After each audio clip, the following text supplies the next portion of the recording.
Dinas Pengendalian Penduduk Keluarga Berencana Pemberdayaan Perempuan dan Perlindungan Anak atau DPP KBP 3A Kabupaten Sumedang, Jawa Barat berhasil menekan angka pernikahan usia anak secara signifikan.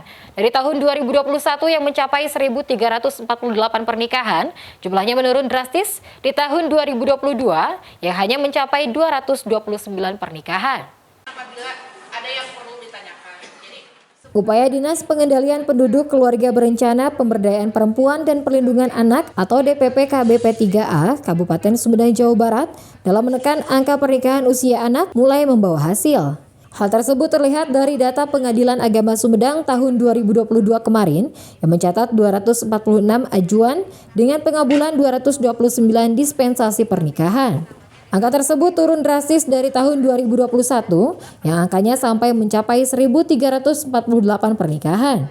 Seperti disampaikan Kabid Pemberdayaan Perempuan dan Perlindungan Anak DPP KBP 3A Sumedang saat pertemuan bersama wartawan di lantai 2 Mall Pelayanan Publik Sumedang pada Kamis 26 Januari kemarin. Jumlah tersebut menurun drastis berkat upaya DPP KBP 3A Sumedang dengan melakukan langkah promotif dan preventif. Di antaranya membentuk Pusat Pembelajaran Keluarga atau PUSPA, pemberdayaan Timotekar, jejaring Psikoper Cinta, serta bermitra dengan sejumlah organisasi masyarakat lainnya. Upaya tersebut akan terus dilakukan agar angka pernikahan usia anak di Sumedang kembali menurun hingga zero pernikahan usia anak. Tahun 2021 memang Kabupaten Sumedang kan memang masih tinggi ya anak-anak yang menikah pada usia anak. Tetapi dengan berbagai upaya keras yang dilakukan oleh Pemda bermitra dengan berbagai jejaring kami kemitraan, itu pada akhir tahun 2022 tercatat dari Pengadilan Agama itu yang mengajukan dispensasi nikah hanya 246 dan yang dikabulkan 229.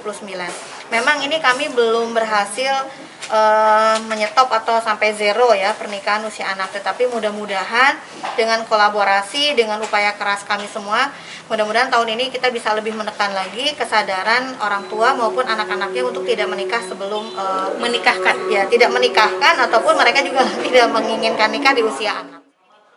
Di samping itu, DPP KBP 3A Sumedang melakukan juga pendampingan kepada anak yang sudah terlanjur menikah berupa pemenuhan hak anak dalam pendidikan. Baik itu dilakukan dengan pindah sekolah ataupun melakukan kejar paket agar wajib belajar 12 tahun dapat terpenuhi. Dari Sumedang, Jawa Barat, Usep Adi Wihandra melaporkan.